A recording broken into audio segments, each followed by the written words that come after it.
We are finally back, even though it's a new season.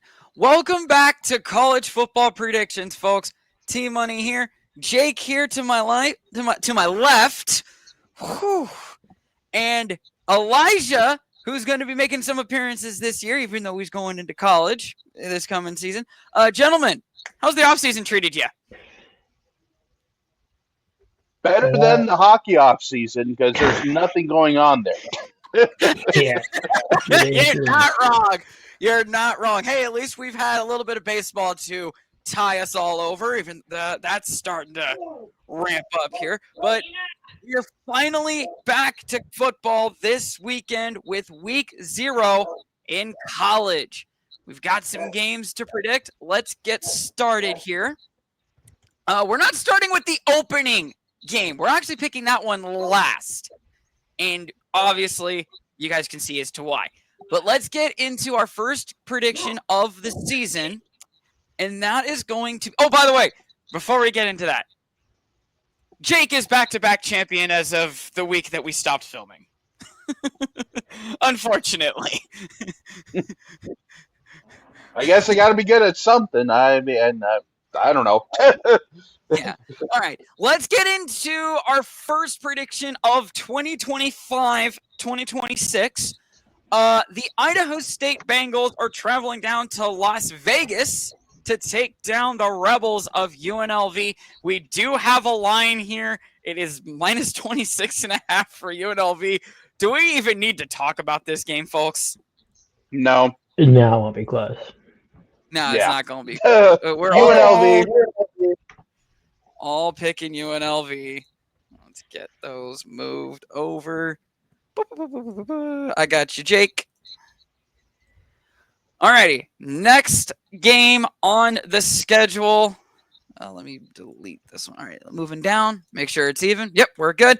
This one's going to be a little bit more interesting. Fresno State travels to the brand new David Booth Kansas Memorial Stadium to take on the Kansas Jayhawks. Talk about a very good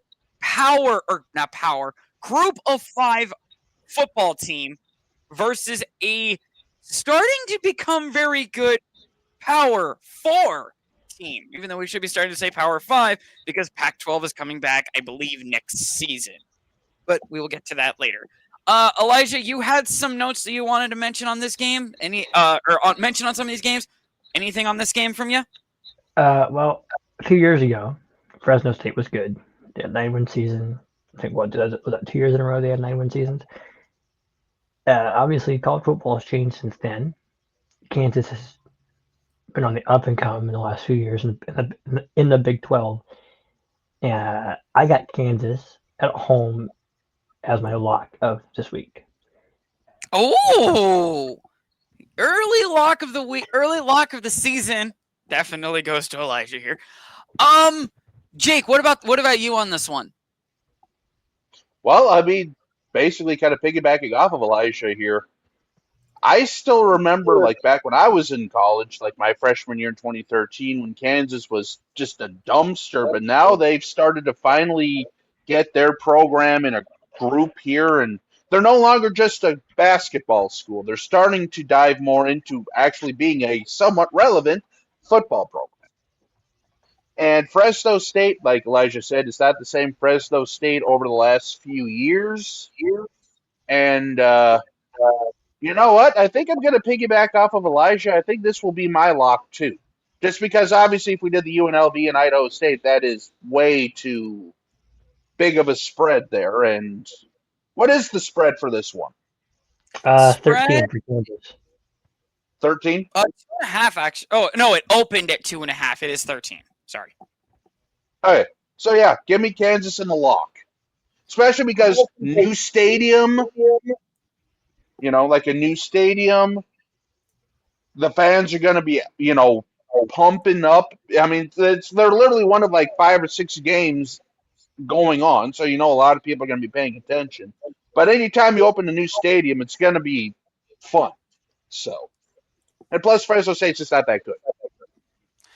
Yeah, looking at how Fresno State ended last year, they actually had one of their worst years in the last worst year in the last 5. They had 2 straight 10-win seasons, like Elijah said, in 21 and 22. Fell off a little bit at 9-4 in 23, but then completely fell off the map in last season with a 6-7 record. And you I know why only that is? Hold on. I'll cut you off right there. You know why that is? It's because of what? what I mentioned earlier. Last year was the first off season with NIL. Like NIL is a big thing where a lot of players were transferring, and Fresno State just got torn apart. Yeah. So, as much as I don't want to pick Kansas, I am going to agree, and I will pick Kansas. It'd be a really good win to open up their not their brand new stadium. I mean, it's still the same one, but their newly remodeled Kansas Memorial Stadium. Too many Memorial Stadiums in this gosh darn country. Anyway, let's get to our first group versus group matchup of the season. Sam Houston travels to, let me make sure I get the city right here, Bowling Green, Kentucky, to take on the Hilltoppers from Western Kentucky. A 10.5 spread for Western Kentucky. Who wants to take it first? Well, in my very brief research of this game, maybe 10 minutes on this game or so, Sam Houston, I saw that they return a lot, and I don't think that 10.5 spread is indicative of how this game's going to go. I don't think Western Kentucky has a very strong home fan base, so I'm going to pick Sam Houston as my upset. Ooh! Hello. That's a real quick upset and lock to start the year. Jake, what about you? I'm looking at Sam Houston's last. They actually, Wikipedia actually updated. They now have Sam Houston in the database. They are coming off a 10-3 season. I'm assuming this is their second year in FBS. So this year they should be eligible for bowl season, if I'm not mistaken.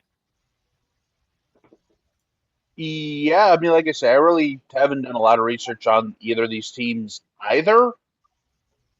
And well, like you say, I mean, this is very, very intriguing. Honestly, I think I'm gonna go with Western Kentucky just, to make it different and make it, interesting right off the bat. But I really couldn't tell you why necessarily. So yeah, I think I'm gonna go with Western Kentucky on this one just to make it interesting, so we're not all just picking the exact same games all the time. Especially especially with week 0 and week 1 being as crazy as it is, and a lot of high spreads that are kind of, laughable, if you may say.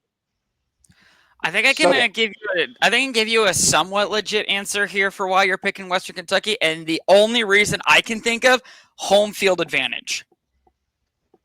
Yeah. But Western Kentucky, like I said, Sam Houston is coming off. Hold on, let me just confirm this really quick. Now, were they FCS last year, or were they actually FBS? They were FBS last year. Okay. They went 10-3. And it looks like they actually made a bowl game from what I've seen. I think it was because of some stupid. Yes, they made the New Orleans Bowl, the R&L Cleaners New Orleans Bowl. And they beat Georgia Southern 31-26. So, assuming it was because they didn't have enough teams to fill the bowl games, which, speaking of that, there are conversations that's going to be even more of a problem thanks to the Big Ten. We will not mention as to the issue that we were mentioning, but if that comes to pass, we're going to have a problem with bowl season. But I digress. we're picking this game. I'm going to agree with Elijah here because I trust Sam Houston coming off of their best FBS season, and I can only say that because they're only 2 years as an FBS program, make it 3 now starting this year. But I will agree with Sam Houston in the upset. I trust the fact that Sam Houston has the momentum building off from last year. I don't know how Western Kentucky is going to be able to handle that. So give me Sam Houston in the upset as well. So that's my first official upset of the season. And like I said, and when we actually get to locks, we are keeping track of that again this year. So any lock win that gets gets added on right before bowl season. So we'll get to that. We are going to get to that this year. I promise y'all that. Alrighty, let's get to the first of only 2 Power 4 matchups this week. Surprisingly, that we actually have 2. And that is Stanford traveling across the Pacific, or halfway across the Pacific Ocean, I should say, to take on the Rainbow Warriors of Hawaii. And yes, that is how it's pronounced.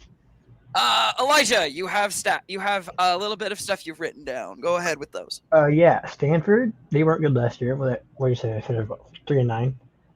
Neither was Hawaii. I mean, they were what 5-7 maybe. I'm not really sure. 5-7. They did close out their season last year with a win over New Mexico. Okay, so neither team is good. I think Stanford travels, keeps it closed, and steals it with a field goal late. Ooh. Okay. I'm gonna take this one next, if you don't mind, Jake. Go for it. So, I remember one specific Hawaii Week 0 game. I think it was 2019. Don't quote me on the opponent, but I think it was Auburn that traveled to Hawaii. And they didn't have enough time to run a play, stop the clock, and kick a field goal, which would have won the game. So they had to score a touchdown. Hawaii stopped them 1 yard shy of the goal line, and Hawaii won the game. Don't quote me on the opponent. Elijah, if you want to look up at the opponent and confirm who it was, that would be great. But something about Hawaii in week 0 is kind of magical. And with them getting the home field advantage to start this season, you know that Hawaii has to travel a lot. But to get the home field advantage to open up the season, I think it's going to be a little challenging for Stanford to make that trip. Granted, they don't have to travel too far, considering Stanford is from California. But to make the trek over the pond is a little difficult, and that we're going to talk about that a little bit more later on. Give me the Rainbow Warriors from at home. It was Arizona. It was Arizona. Okay. I knew it was an A team. I just couldn't remember who it was. Jake, Who do you got?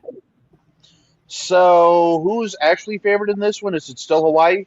Yeah, it's Hawaii. It's still Hawaii at 2.5. It actually opened up 2.5 for Stanford, but it swung in Hawaii's favor. Home field advantage. That's what that means. 2.5. Yeah. Anything below 3 is home field advantage. Yeah. Low key, I don't know why. Like I say, this is either going to derail me or potentially push this, ahead here. I'm gonna go Stanford in the upset. Ooh. Okay. And I don't know why necessarily. Well, maybe because this is one of the actually other games that I feel comfortable picking an upset in. But I don't know. Like I say, Stanford was dog water last year. And yeah, they do have to travel to Hawaii, but the problem is it's just I don't know what teams are going to show up with, especially early in the season. until you kind of get your stuff figured out.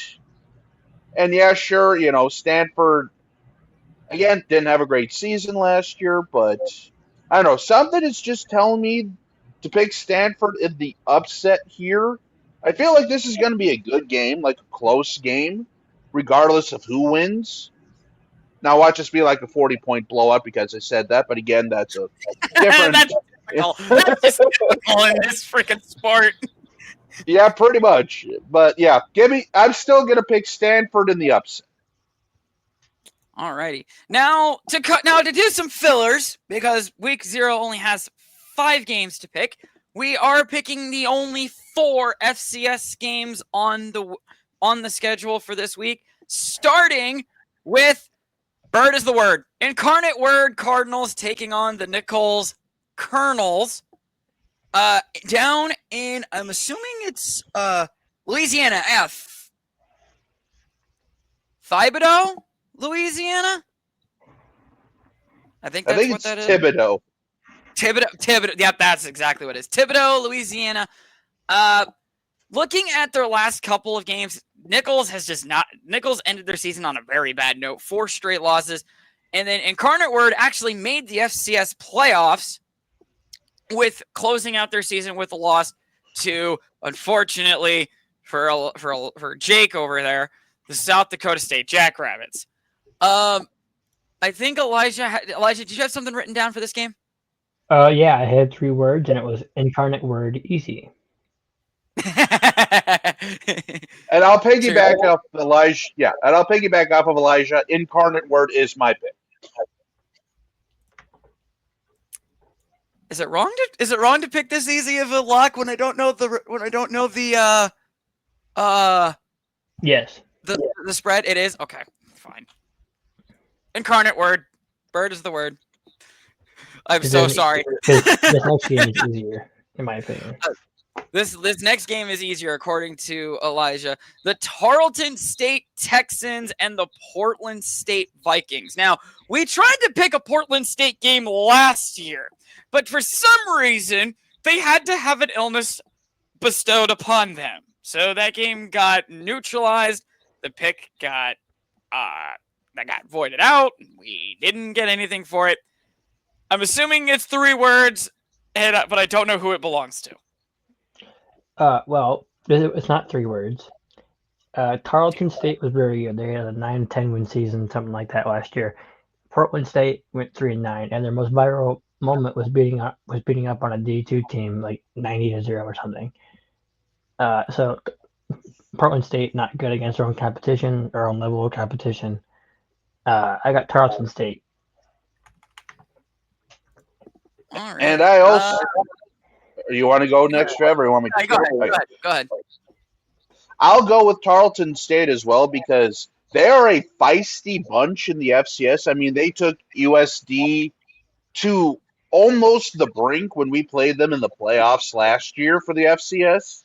So do not sleep on this team. And if they bring back even half to 3/4 of the roster, they're still going to be a solid squad in the FCS. So give me Tarleton State for the win. Yeah, and you're talking about mentioning Tarleton State took South Dakota State to the brink. South Dakota State had to score 21 points in the 4th just to win that game. So that goes to show how good Tarleton State can be. I agree. Give me the Texans. And I completely botched what I just did. Back to that. Bingo. All right. Yeah, give me Tarleton State as well. Next up on the sheet, we've got UC. That is the right logo, right? Is that one of their older logos, I'm assuming?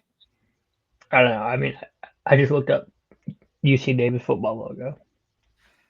I'm assuming that's one of their old logos because that's not the one that shows on ESPN. UC Davis Aggies taking on the Mercer Bears. Looking at their last 5 from both sides, pretty darn even on both sides. Both made it made it a good distance into the FCS tournament. Elijah, what you got? Mercer, I think they went 9-3 last year. They lost to Alabama. Crimson Tide by like 40. They lost to a couple other teams. They have home field advantage. They're returning quite a bit. I got Mercer. Mercer went 11-3 actually, but I'm assuming that also counts like their playoff. Well, no, wait. Yeah, probably their playoff games. Yeah, I would assume. 10-3 minus their playoffs, or no, 10-2 minus their playoffs. So 11 here, and then what is it? Their third loss came to North Dakota State. All right. Jake, go ahead. Alrighty. I mean, considering, like I say, both of these teams are pretty even and stuff like that, I think I'm also going to go with Mercer just because, again, the home field advantage and the UC schools like UC Davis and like Sac State, those type of schools are always hard to tell if they're going to be good or bad. And with Mercer being at home, opening week, stuff like that, give me Mercer. Yeah, and that's basically all I got to say there. Ooh, do I make another difference? Because Mercer, yes, they went 11-3, but so did UC Davis. And to be honest, I don't know how much information that we have on who stayed and who left. You know what? Give me the Aggies out of UC Davis. All right. Like I say, I feel like this game could be a close one. I feel like this could be a good one. That's what I'm saying. Like, because both teams ended 11-3 last year with losses in the exact same round of the FCS tournament. I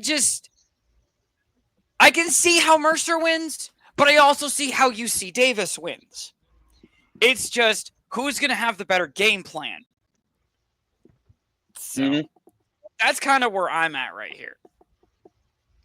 All right. Second to last game on our sheet this week. It is the Cricket Mac and SWAC Challenge Kickoff between the North. It's a hell of a game. It's a hell of a game, Daniel. Yeah. North Carolina Central Eagles and the Southern Jaguars. Elijah, what you got? Well, North Carolina Central? Yep. Thank you. They've been really good. 9-3 last season, 10-2, something like that. I think they continue their run as a powerhouse HBCU school, and they pick up an early important win at a neutral site game. Yeah, and I also agree with that too. And not to mention, if you ever get a chance, look up North Carolina Central Band. You will not be disappointed. But yeah, I mean, I also will probably piggyback off of that because they are one of the top teams in the MEAC, if I remember right, which is the MEAC and SWAC are like the HBCU conferences. So, but yeah, they could be a potential like contender this year for the MEAC. So give me North Carolina Central. I'm going to agree with both of you, gentlemen, this time around. North Carolina Central. I know nothing of these two teams, to be honest, but judging based off of how both teams ended their season last year, I will agree with North Carolina Central. Where in the world did my pick go? It disappeared. All right, now we're on to the opener. I know Iowa State gets an early game of the week bid, but it is the Ire College Football Classic in Dublin, Ireland, and it's Farm O getting Cyclones and Wildcats. Elijah, I know you have a little bit more written down for this one. I can guarantee it. Well, first off, I'm thankful that the Big 12 is now doing availability reports. It just seemed like they were a step behind on doing that. compared to like the Big 10 and the SEC, they're doing availability reports now. The first one for this week came out last night. Kansas Yeah, it was State last night. and Iowa State are both dealing with injuries up front. They're both dealing with some offensive line injuries. The bigger of the two, Iowa State's starting left tackle is out or doubtful for the game on Saturday morning or Saturday evening in Ireland. Iowa State lost their top two receivers, and I don't know that they're going to be able to replace that as quickly. It's their first big test, and normally for a team like Iowa State, they have a cupcake week 0, week 1. They're playing a conference team in Kansas State who returns most of their offense, and with Iowa State losing Higgins and Knoll to the draft, they have an inexperienced Power 5 receiving core, especially the top 3 receivers. And the running game really hasn't been great outside of Carson Hansen. And with offensive line injuries, how impactful is the run game going to be? Like at Kansas State. Alrighty, Trev, I'll let you go, and then I'll be the decider. I do know for a fact, and I've been watching a lot of a single podcast where they have an Iowa State an analyst and a Hawkeye analyst go over a lot of how Iowa and Iowa State's offseason goes. There was one name that got mentioned during one of the episodes that I watched. Two guys. If you guys get a chance, check them out. Caleb Bacon is back on that Iowa State defense, and I know that Iowa State is going to be in a question mark when it comes to the receiving core. That part I can agree with when it comes to some of Elijah's points. The one thing that I can also say is Iowa State has a lot of their defense coming back, from if I remember correctly, right? Only a couple linebackers. I mean, it's not as bad as Iowa, who has to replace 8 starters, but I have a lot more trust in what Phil Parker does than what John Haycock does. Yeah, but I do know that John Haycock and Philip Parker, right? Philip Parker, Phil, yeah. Both guys, both defensive coordinators, not on Iowa and Iowa State, both know how to coach a defense. It's like Iowa. The state of Iowa is known for defensive football. If you're about to make defense the deciding factor in a Big 12 game, I'm about to make a defensive call on a Big 12 game because look at how the last time these two teams played, the opening play of this game was a fumble, and the defense pounced on it immediately, and Iowa State never looked back from that moment. And they also forced a safety. It was an 8-point game. It's not like you're saying it was a blowout. It's what you're acting like it was. No, I'm not acting like it was a blowout, but I'm saying that the defense really helped us out win that game. And I'm gonna say it. I can't even make this a lot, can I? No, I can't. I can't. Because they're not favored. They're not favored. Son of a gun. Well, screw it. Give me. It's Farmageddon. Iowa State has. It's the first. It's a neutral site. I don't know how these two teams are going to play, but I'm rolling with Iowa State. If they lose, I won't be upset, considering the fact that our receivers are a question mark. But I also know that in 2 weeks' time, we're going to be the more battle-ready team. And y'all know what game I'm talking about. Jake, take it away. Alrighty, well, as I guess you could say the decider in this one,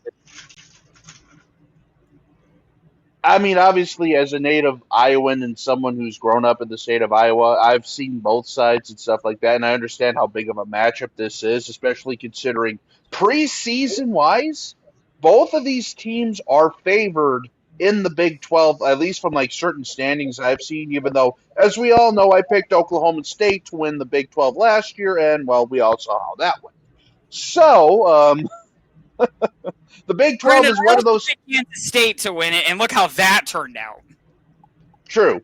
But with that being said, though, as gross as this is going to say, I'm going to have to go with the Wildcats on this one, just because, regardless of what happens, either I win in this one and get like a square, or Iowa State wins, and as an Iowan, you know, I kind of take pride in that a little bit there, as, sort of the neutral guy in this field.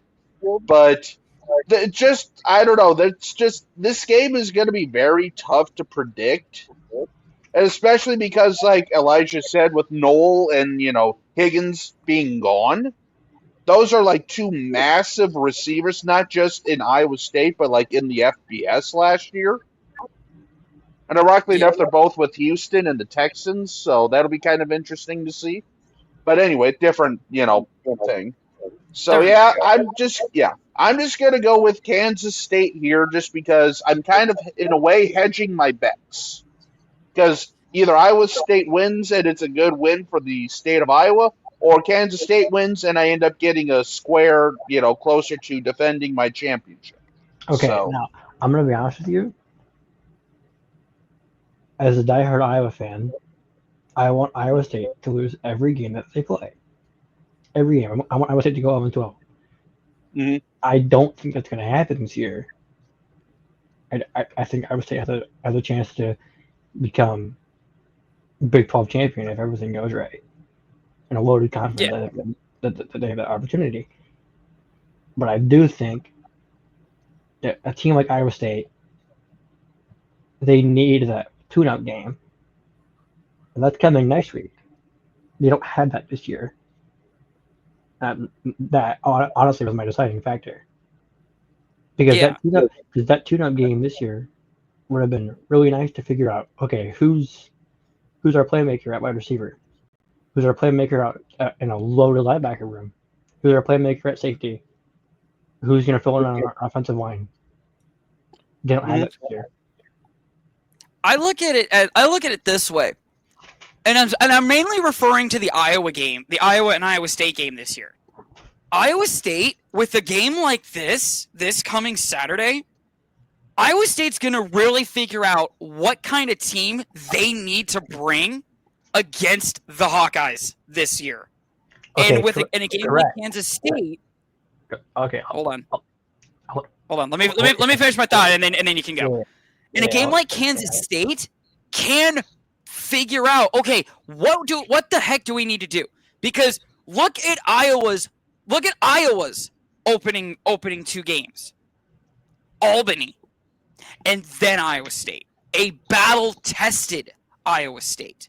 Granted, I am maybe quoting a couple things, and you may not be agreeing with some of the things that I'm saying here, but you also have to think a team that's a little bit more battle-ready, especially coming off of a game that's this big of a rivalry between the two states, to go to a rivalry of the state, that kind of gives a little bit more of an advantage to figure out for not against Iowa, but a little bit of advantage for themselves to figure out, okay, what worked against Kansas State, and see what works against Iowa.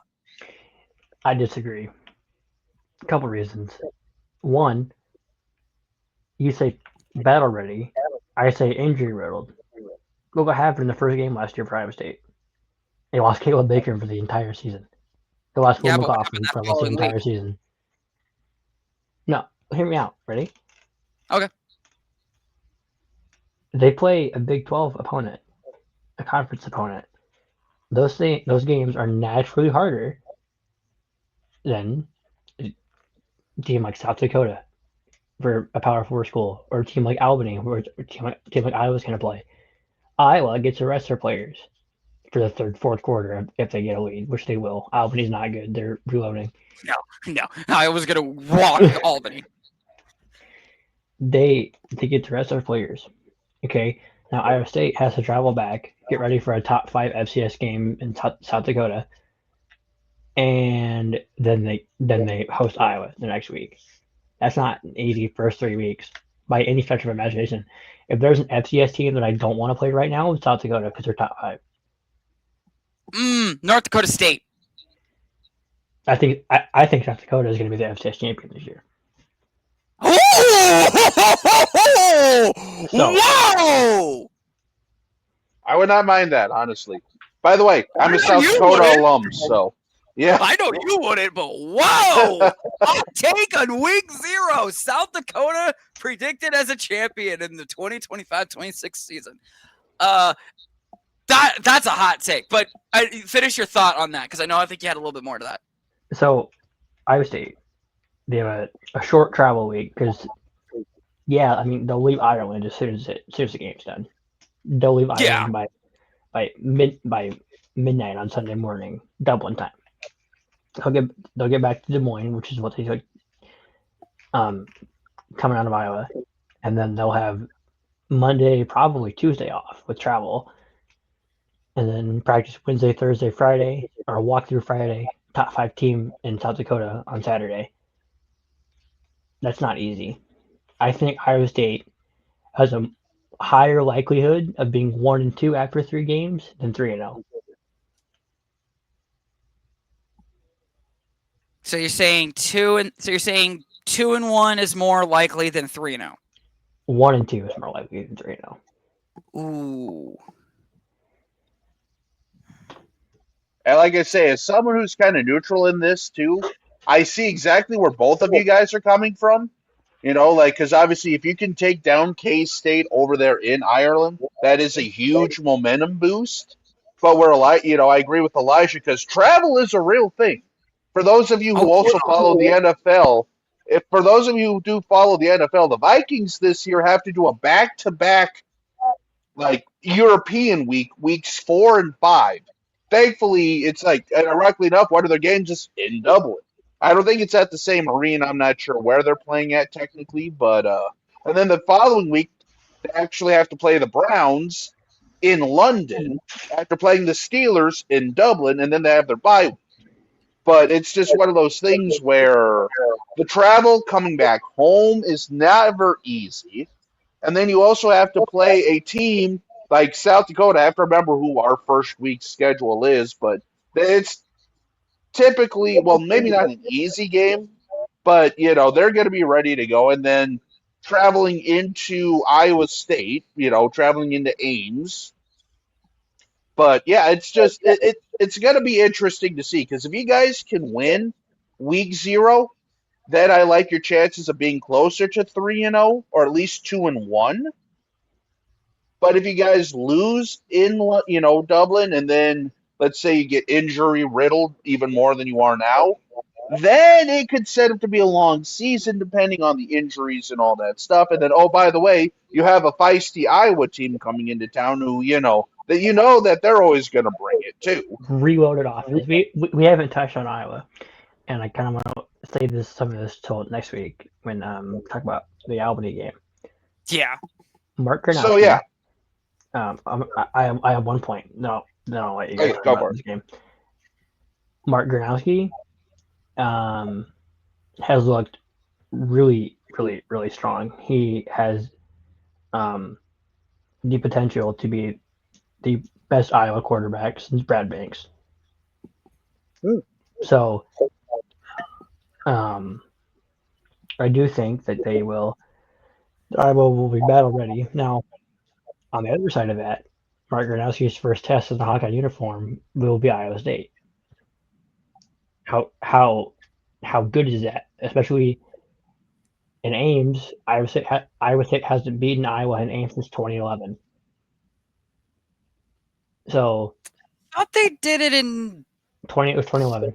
13. No, Iowa won in 13, and then Iowa State won in 14. Iowa beat Iowa State in Ames in 2013. Iowa State beat Iowa in a last-second field goal in 2014, And then 2015 started that 7-year stretch. Yeah. Okay. Mhm. The road. Because I remember that Iowa State went back to back one of the sometime during the early 2010s, and I don't remember exactly when it was. 10-11 maybe 11-12. That's what I'm thinking. I think it was 11-12. I think it was 11-12 because we went into because 12 was when Iowa wore those throwback uniforms, and Iowa State won. What was it? What was that? That was that what 9-6 game. Yeah, the field goal. Yeah. The only touchdown was what Iowa's touchdown that a field goal that the extra point got blocked, if I remember correctly. So, but my point here for Iowa in that more so Iowa State, they dealt with injuries bad last year. Iowa State did on defense, and not having that. Really, they're not going to be able to rest most star starters against South Dakota either. South Dakota's a top 5 FCS school. Last year, who did Iowa play week 1 last year? Was it Ball State? I don't really. Before Iowa State? Yeah, before Iowa State. Illinois State. Thank you. They were top 20. Iowa. It took Iowa 3.5 quarters to open a 40-point lead. Then it was something from there. But if it takes Iowa 3.5 quarters, granted, Cade McNamara missed one knee was quarterback. How long is it going to take Iowa State to open up a lead against a top 5 team? You don't have that rest against South Dakota that you would any other FCS team. What was North Dakota last year? 7-5. No, what did they open up as? Because I know that North Dakota was like a ranked FCS opponent. 25, maybe. I think it was 25. Something like that, yeah. I will look at it this way. Yes, if Iowa State loses to South Dakota next week, it's gonna suck.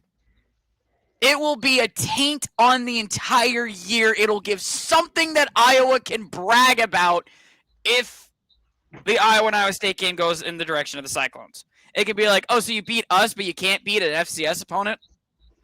That'll literally be the taint of the entire year. But it won't defy the entire season.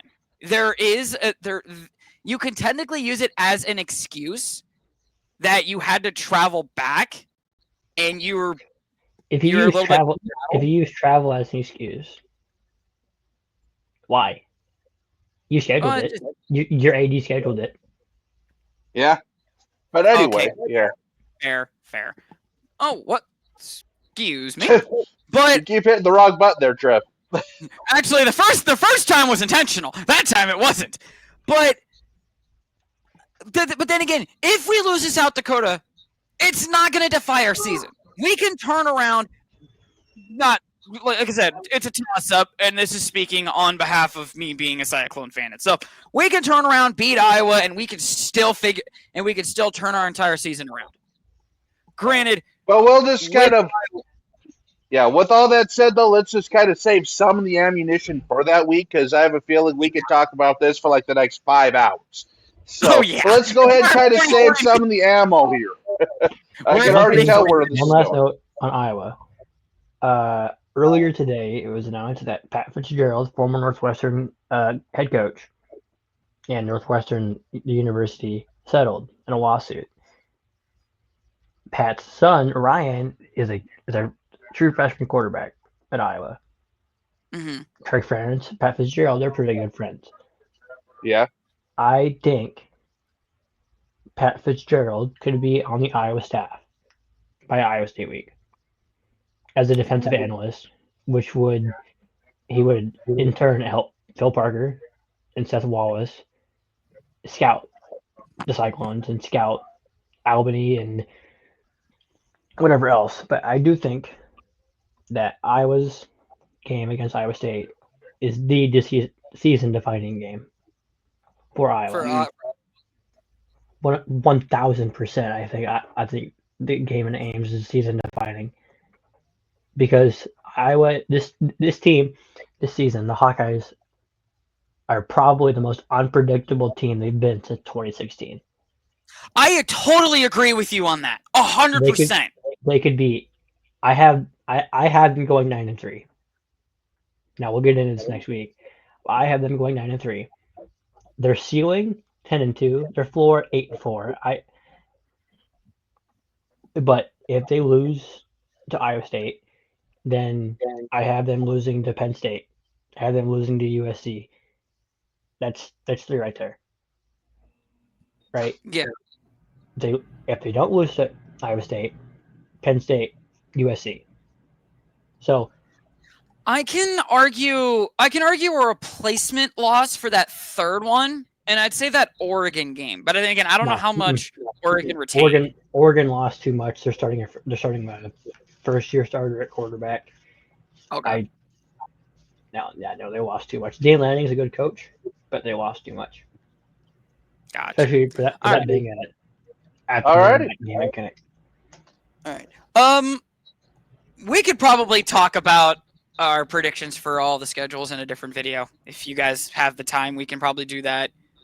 Actually, probably do that right after this if you guys want.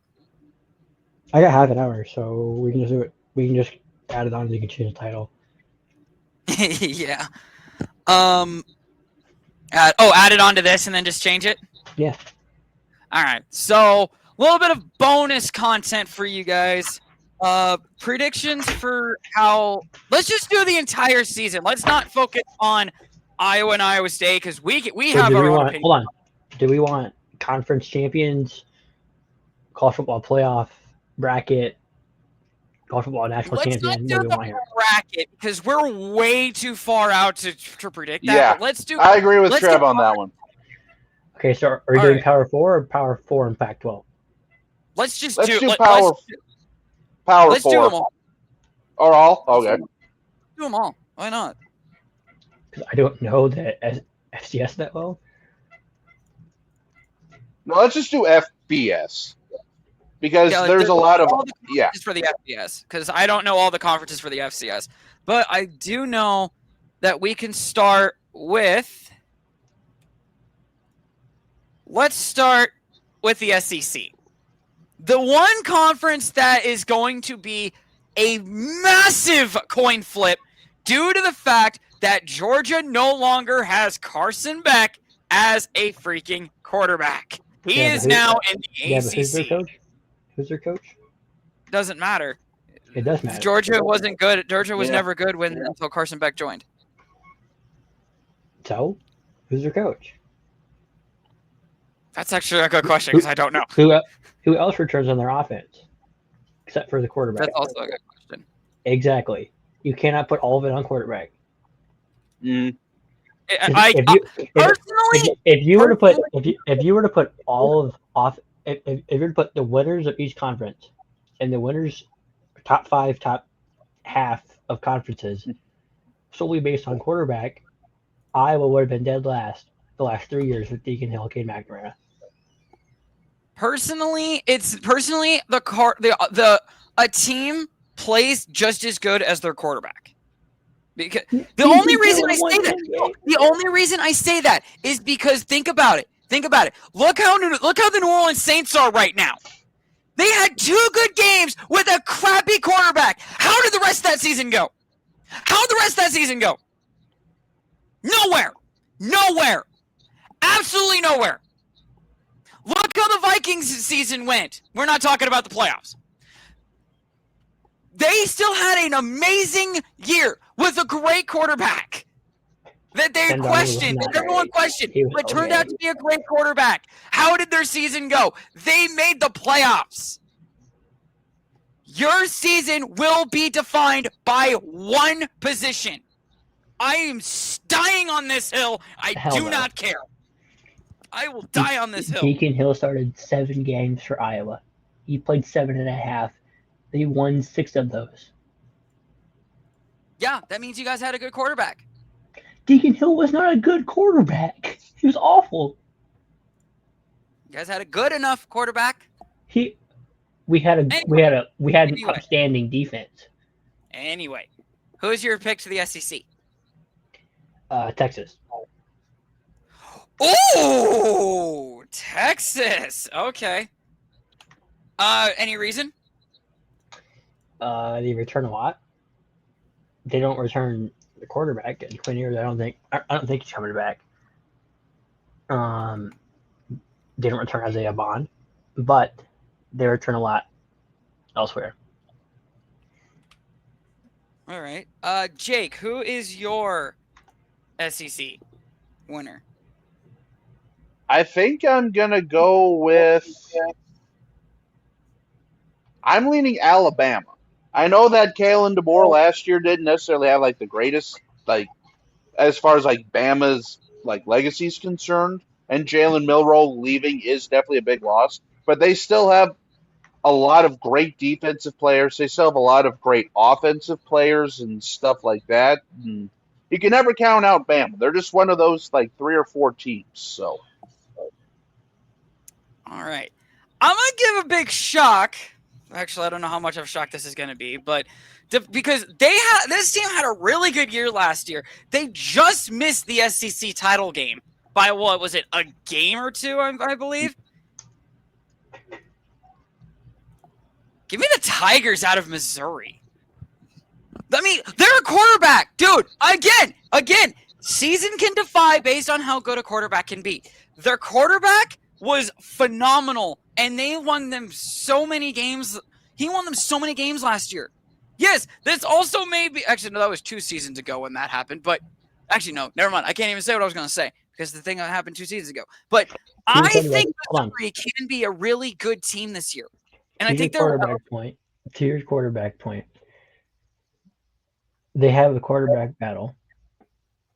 2 former backups, Bo Pribula, who is an Iowa target at one point, and somebody else. 2 former backups. And it's undecided. They're playing both of them week 1. Yeah. But, I mean, I kind of see how it's kind of hard to not see Missouri at least in the dogfight of the SEC title game. All right. From the Southeastern Conference to the entire Atlantic, plus a little bit of California, the ACC, Elijah, let's start with you again. Clemson. Ooh! All right. Why Clemson? They were what? Did they win it last year, or were they a play away from winning it last year? No, they won it last year. They did win it because they won it over SMU, and Dabu said SMU needs to be in the playoff, and guess what happened? Yeah, and they're preseason ranked number 4. Yep. So that and I'm self-explanatory. Yeah, they're gonna repeat. They're gonna repeat. Yeah, and I'm gonna rebound off of that. I'm also gonna pick Clemson because this is one of the more obvious ones. Even though there will be some intriguing teams to watch, in my opinion, like North Carolina will be interesting just because how does Belichick actually do in the college level? Correct. You know, try to think who else here. Well, can Florida State not be a dumpster fire this year? But yeah, for the most, I mean, let's be honest here. But for me, the other team that would be very interesting will be North Carolina because I have no idea how Belichick is going to do there. But for now, it's Clemson's division to lose. And, of course, we can't necessarily rule out SMU either because they were, you know, the runner-ups. But, yeah, for me, it's Clemson. Did this team come across either one of your minds when you brought this up? I'm going to go Miami. Carson Beck joining the Hurricanes. Not a chance. How? No way. Miami is returning a lot of their talent. They didn't lose that much. The only player that Miami lost was Cam Ward to the draft. And now they have Carson Beck as a quarterback. Please tell me how. I'm gonna tell you something that you probably didn't know before I'm telling you this. He has struggled in fall camp. Only reason he went to Miami was because his girlfriend was in Miami. They split up. He struggled since they split up. Not to bring personal issues into this, but he struggled at fall camp.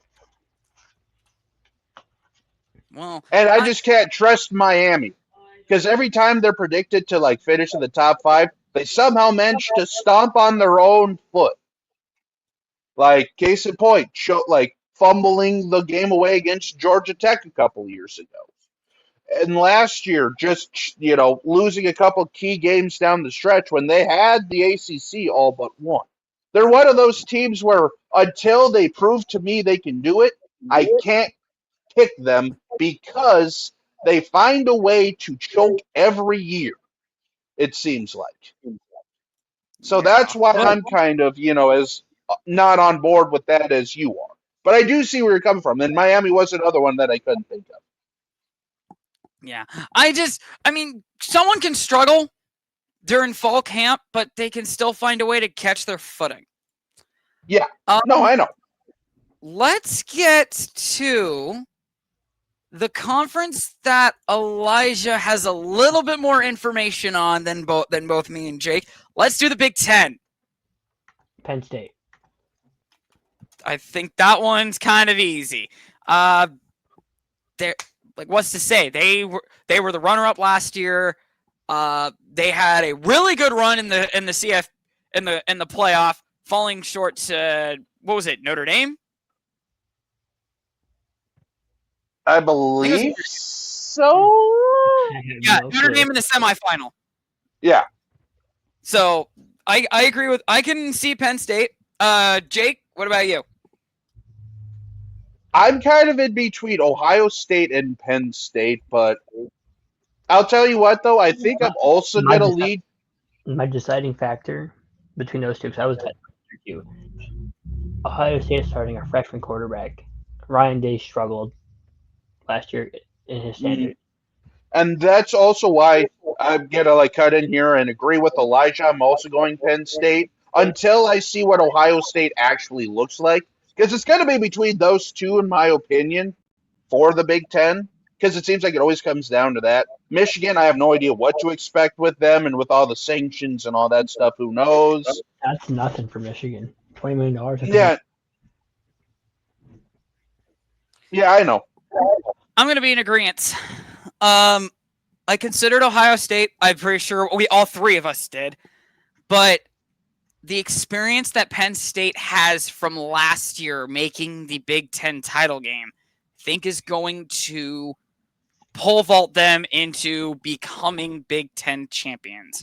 Now, who do they beat in the Big Ten title game? That's going to be the question, because like Elijah said here.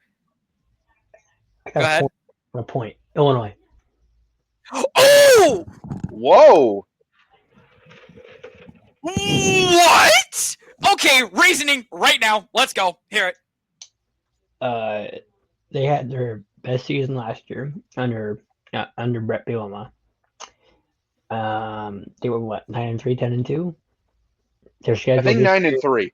Their schedule this year is arguably a little easier, and I think the dogs at the top of the conference: Penn State, Ohio State, Michigan, kind of. Indiana, dark horse there too. Oregon. I think they're going to beat up on each other. Cause some tiebreakers that happened kind of last year in the Big 12, where it was like a 4-team race to get to see who got that second spot. I think that's going to happen again, and I think that it's going to allow Illinois to get in that second spot. Alrighty. How about we mix it up here? I got a hot take for this one. I'm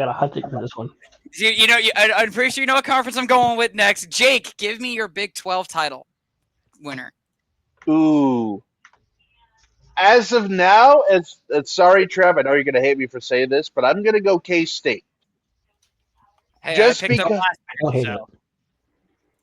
Just because it's, for me right now, it's between three teams: Arizona State, Iowa State, K-State for me.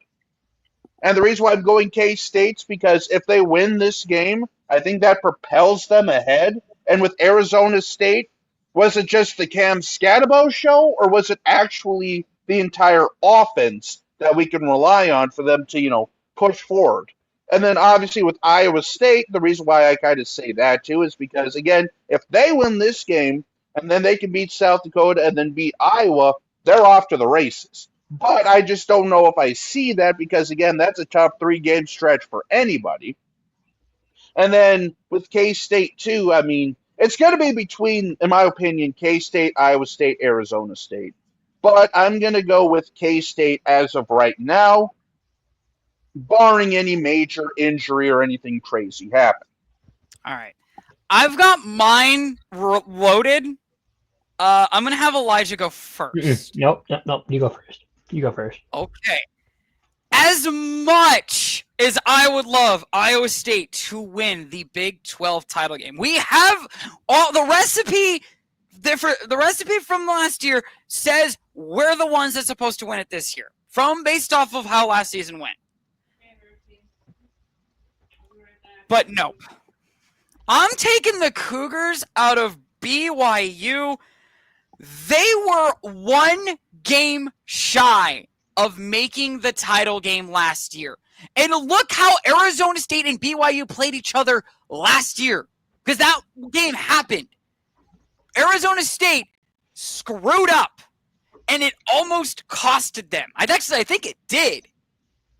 Because Arizona State saw BYU had no timeouts. They had 1st and goal. They could have scored a touchdown and put the game out of reach. Instead, Arizona State decided, let's just run backwards. Just keep running backwards. Clock never ran out of time. Gave BYU a chance, and I think BYU almost pulled it off.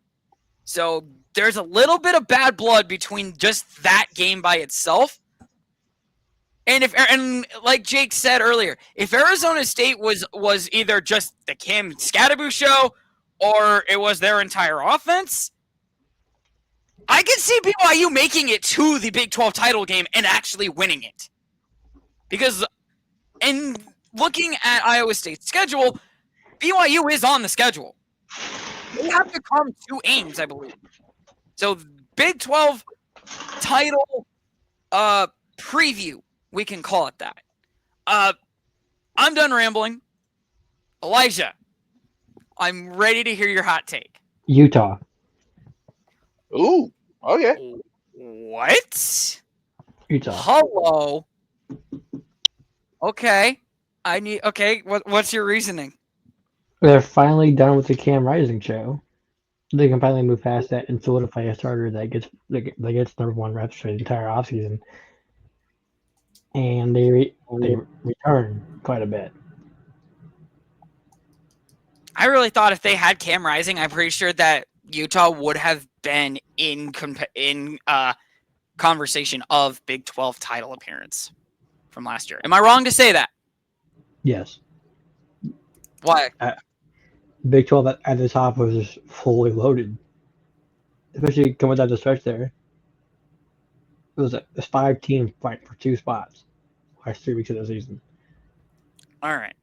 We've got our 4 conference titles. Do we want to predict seeds 1 through 4, or do we just want to leave that for a different video? Let's just leave that for. Yeah. I kind of want to leave it for a different video because, like I say, this is literally week 0. We haven't even. Yeah, as we all know, now in the FBS landscape, it's crazy to even venture a guess at this point. Yeah, because especially with no other. Yeah, because especially with no other teams really playing, and then week 1, you can never judge a season by 1 week per se, but it's just. Yeah, and especially now that 1 loss doesn't mean anything anymore, really. Well, and also, we no longer have guaranteed seating. That is right. They did away with that. It is 1 through 12. So, honestly, I liked the idea that conference champions are because obviously conference champions are going to get Notre Dame over. Yeah. That's probably why. Well, it didn't screw Notre Dame over. They made the national championship. Correct, but they should have got a bye. And they did But yes, they because should have gotten a bye. Yes, I agree. But hey, they battled adversity through that. But no guaranteed seeding this year. It's 1 through 12. I will say I think they are going to put the conference title, the conference champions, into the 12-team playoff, but they're not going to do 1, 2, 3, 4, 5. I would. Yeah. I would see. I mean, I can see that. Am I wrong to say that? I could see that. I mean, again, I guess it just really depends on how all that finishes up, because again, as we all know, this season is unpredictable. Every sports season is unpredictable. There's teams that rise, teams that fall, and if just trying to predict now would just be crazy. Yeah. But yeah. Any final thoughts before we sign off, guys?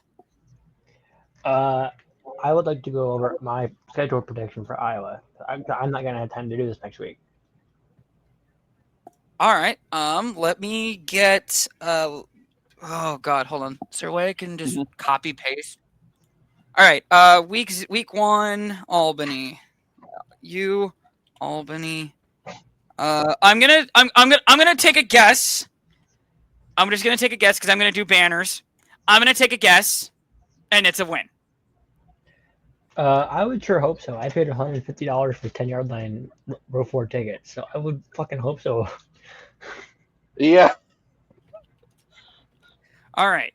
Week 2 at Iowa State. Knowing your eyes, it's a win. Actually, can I ask this? It's a close win. It's a field goal. It's a last-second field goal or block field goal win. Is this a must win? Yes, and for the rest of my schedule to work out how I want it to, yes. Okay, so it's a must win against the Cyclones in Ames, where Iowa sadly has figured out how to go up there and win. Week 3, who is that against? Actually, UMass. Oh God, I don't even need to. Hold on. That's a 40-point win. That's a 40-point win. Hold on, just wait. There you go. Yeah.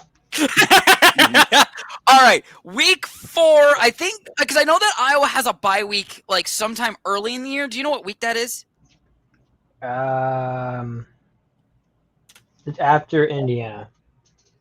Okay, so week 4 that opens. That's the weird game. That is Rutgers. The Friday night game against Rutgers. The last Friday night game that the Hawkeyes played. Wasn't that UCLA last year? Okay, on the East Coast. Okay. On the East Coast. The last Friday night game the Hawkeyes played on the East Coast. Maryland. They put 63 on Maryland. Okay. Do I think that's going to happen? No. Do I think they win? Yes. All right. So Rutgers a win. So now you're 4-0 in conference. Week 5. That is. As it stands right now, I have this as a matchup of 2 undefeated teams against Indiana.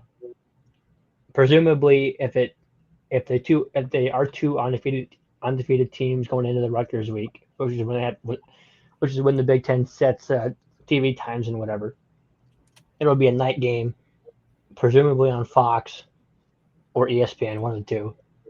I want to change something really quick. So that Rutgers game is on the road. Correct. We change that. All right.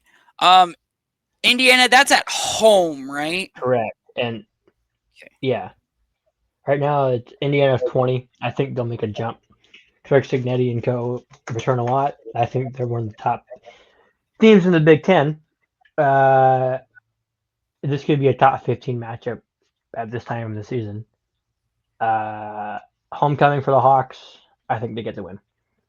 Oh, okay. Personally, I agree with most of this. Obviously, the Iowa State one's the one I disagree with. I'm gonna give Iowa the L.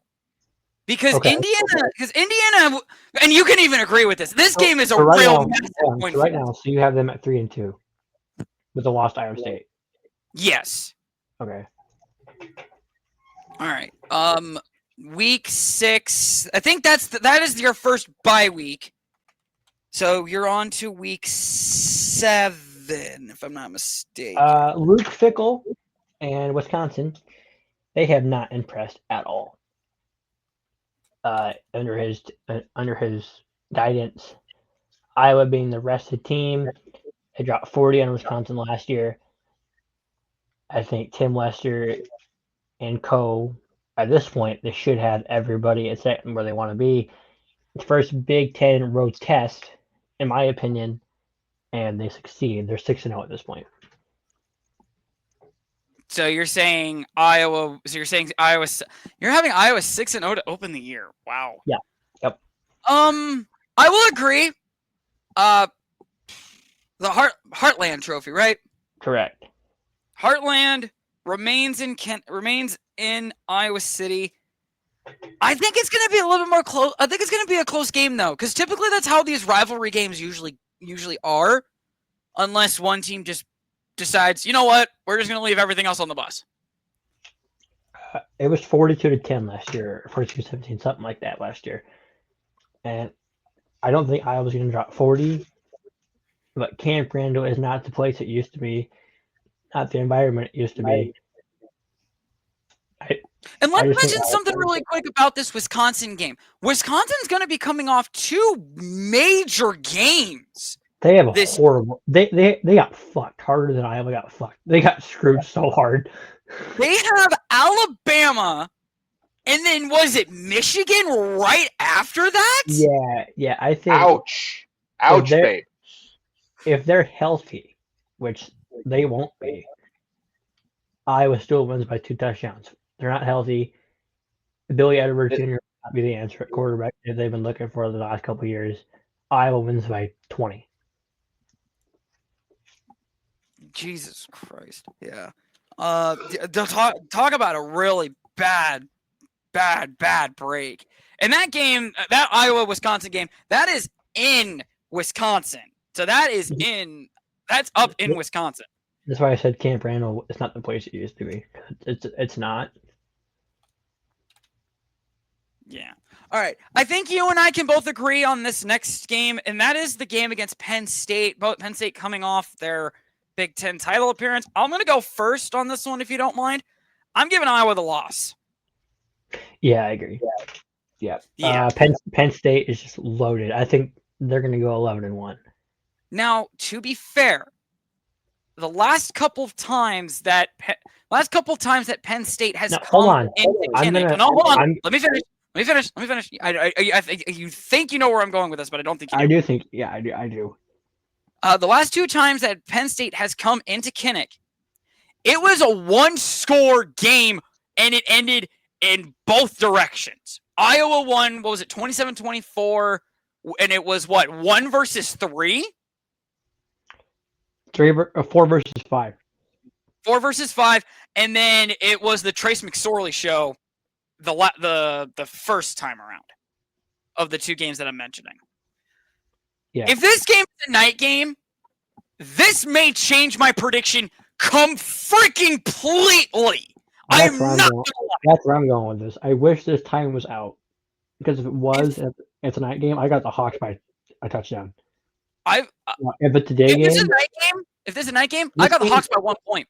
This game reminds me a lot of the Michigan game from a couple years ago, where the Hawks hosted the Wolverines, and it was 11 a.m. kickoff. The Hawkeyes lost by 2 touchdowns. I think that's how this game's going to go if it's a kickoff anywhere before 5 o'clock. Mm. If it's a kickoff after 5 o'clock, I got the Hawkeyes by a touchdown. If it's a kickoff before 4:30 and above, Penn State wins by 2 touchdowns. Yeah.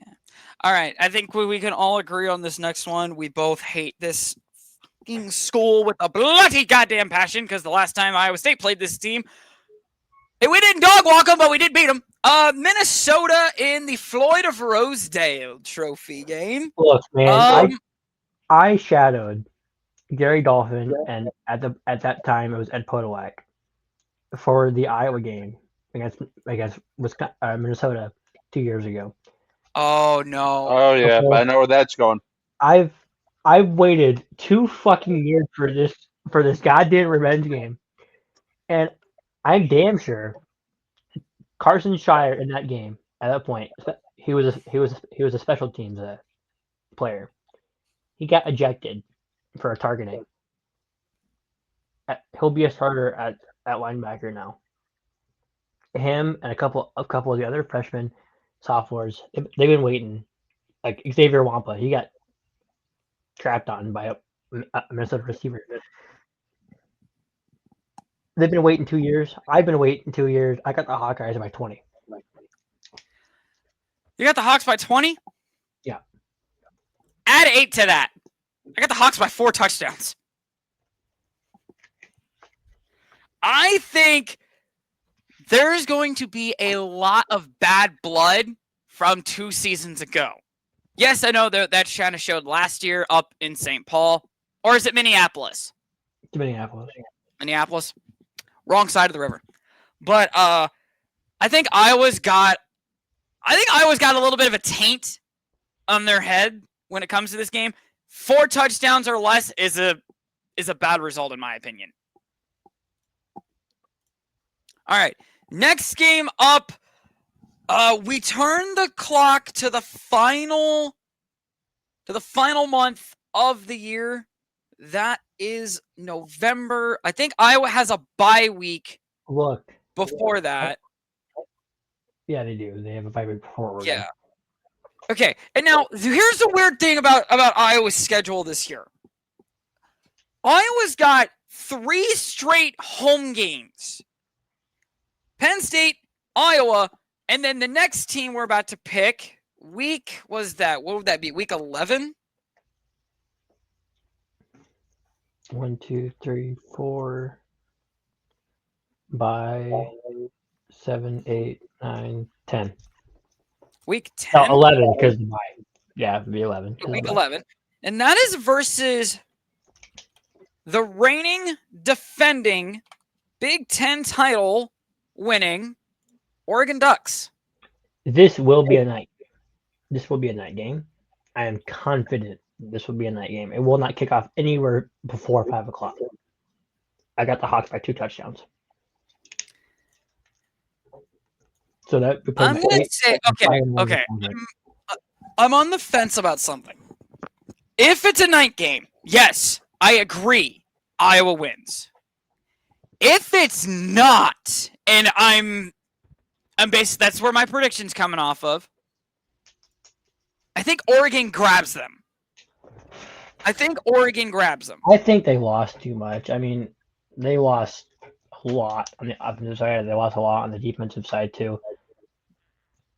I just think they lost too much. Their recruiting class is not just as good as what they lost. Yeah, but is Dan Lanning going to play a bunch of true freshmen inside Kinnick Stadium during a night game? But I presume it's going to be. I don't think so. I think he's going to lean towards that veteran presence. Yeah. Okay, this one you're going to really question on me. Iowa, for the second year in a row, it looks like that's what's going to be like every single year, and it sucks that it's like that. Iowa's going back out west, and they're going to USC at the Coliseum. I want to hear your prediction first. Okay. For some weird reason, when Iowa goes out west, and it's not like a major game, it's weird. Flame me all you want. I say USC snags Iowa in a 1-point game. I wouldn't call it 1 point. I'd call it 1 possession, and I agree with you. USC, this is the trap game. This is the trap game of the season for the Hawks. And they went through 3 quarterbacks last year in UCLA. And again, it's just been weird under Kirk Ferentz when Iowa goes out west. Now, maybe with the year that now that they've done it and it's going to be a consistent thing, maybe they'll, have it under control. But this is the trap game. This is the second loss I have for the Hawks. 8-2 right now, 5-2 in the conference.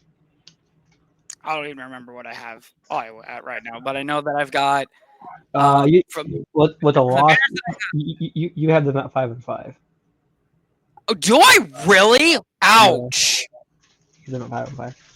Ouch! Okay, so next week, their final home game of the year, Senior Day. I make them bowl eligible. They dominate Michigan State. Last year, Aiden Childs absolutely carved Phil Parker's defense. This game last year was by far the worst game that Iowa played last year, in my opinion. And they played some bad games. They played a bad second half against Iowa State. They played a bad whole entire game against UCLA. This was the worst game they played last season. 2 years ago, Cade McNamara shatters his kneecap, tears his ACL. Deacon Hill comes in. It's a shit show from there. Cooper Dezine touchdown at the end of the game.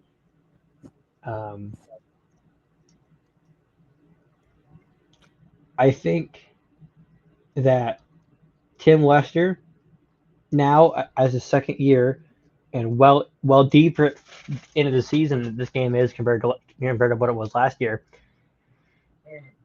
I think Tim Lester will be ready. Phil Parker will be ready. The seniors like Mark Gradowski and Jacob Gill, I should say, on offense, Maxwell and Aaron Graves on defense. They will be ready. I got the Hawks by a touchdown. All right, now Black Friday Classic in Lincoln. Hawkeyes, Cornhuskers, or as we like to call them, the Cornhuskers. Iowa, Nebraska, Heroes game. No longer sponsored by Hy-Vee, which is dumb. Hy-Vee is starting to lose all their sponsorships about a lot of things. I'm just going to say this now. We did say that Iowa and Iowa State, if Iowa loses that game, you can watch the entire season. But this is the game that Iowa really needs. And that is the win over Nebraska. Excuse me. I don't think that this game is as important as you're saying. I got a friend that's going to Iowa State for college. He's a Nebraska fan, but he's going there for I think it's agriculture or something like that. Me and him, the last 4 years, have talked so much shit during this rivalry week. It's not funny, and I think this game is always and will always be more important to Nebraska than it is Iowa. Nebraska will not be bowl eligible at this point. Dylan Raiola is a wash, overrated, getting paid $3 million quarterback. Yeah, I can go on a rant about him. I seen the anger in your eyes. Save it for that week. I got the Hawks by a field goal because it always comes down to a field goal. You know what? I'm gonna agree with you. Hawks by a field goal, but Nebraska misses their field goal. Just to add insult to injury, you have a chance to tie it in. You pick it up. What'll happen? Drew Stevens will shit to bed like he did a couple years ago. He'll shit to bed. Chuba Purdy throws an interception. Last year it was Dylan Raiola. My grandpa, I was at that game last year, freezing my fucking ass off. It was so cold. Hey, there's nothing like going to a college game and freezing your ass off, folks. He said it's Chuba time. It's Chuba Purdy time. Next play, Dylan Raiola fumbles. And I think it's going to happen again. They're going to have. And Chuba's no longer on Nebraska, if I remember correctly. Exactly. But yeah. The funny part is Nebraska was driving at that point. They were at their own 40 with still a minute left to get in field goal range. He said, "It's Chuba time. It's Chuba time." Dylan Raiola gets strip sacked the next play. 2 years ago, Chuba Purdy threw a pick. Iowa got 10 yards, kicked a field goal to win. But their backup kicker, who kicked one field goal in a Hawkeye uniform, who then transferred. That's funny. I think Iowa, again, gets the win, field goal, end the season 10-2. Not good enough to make the Big Ten championship game because the Big Ten is going to be fucking loaded this year. Okay, now I'll ask this. And this will be the last thing we close out because we're in an hour and 25 minutes of talking about college football, folks. We are passionate about this sport. What bowl game at 10-5, at 10-2, your eyes, what bowl game do you see Iowa going to? Well, 10-2, I have Iowa top 15 to end the season at 10-2, especially with the resume that they have. Now, that would put them at a top tier bowl game to end the season. And remember, we no longer have the New Year's Six bowls eligible, which is stupid in my opinion, but continue. Yeah, but it makes sense. Bowl game. I'll give you a bowl opponent. I don't know about a game. So you're thinking of a bowl game. You're thinking of a bowl game that you can have the same exact opponent in either or. Florida. I think Florida. Ooh, you think Florida? Wow. Now, I got the game because it's fucking weird. The bowl committees are weird. But I think Iowa 10-2 plays Florida in a bowl game. They get the Cyhawk, get the Heartland, get the foot of Rosedale, and get the Heroes Trophy. All four going back to Iowa. That's that. Okay, I'll ask this then. Yes, Iowa. If you predict Iowa State to lose these, I know that was. I said the last thing. This will be the last thing. I promise. Does Iowa State make a grand reappearance at the Pop-Tarts Bowl? No. Damn. I mean, heck, winning it once is cool enough, especially when the trophy looks great. All right, guys. Well, that is over an hour and a half of college football talk. I knew this was going to happen, too. We made week 0 last week as long as a regular week. How in the absolute hell did we do that, folks? Because I wanted to go on a tangent about Iowa, so I won't have time next week. And also passion. That's all Amen. it is, folks. All right, guys. All right. So that is our week 0 predictions. That is our conference predictions. And a little bit of bonus content to it, our Iowa schedule walkthrough. Gentlemen, thank you guys for taking the time to redo these again. These were fun. Oh yeah, I have a lot of fun doing these. It's been a while, and I hope this time we can make it through a full season. Cause, Life kind of got in the way last year, didn't it? Yeah, me kind of moving kind of really tainted that. But yeah, so we should be back for the entire season, folks. Thank you guys for tuning in. Team Money signing off. Jake and Elijah signing off with you guys as well. We will see you guys. Well, actually, me and Jake will see you guys next week. Elijah's schedule is going to be somewhat up here due to him starting college. Elijah, if you can't join us most of the season, enjoy your first year of college. Oh, fuck, man. I'll try, man. We're signing off for week 0, folks. See you next week.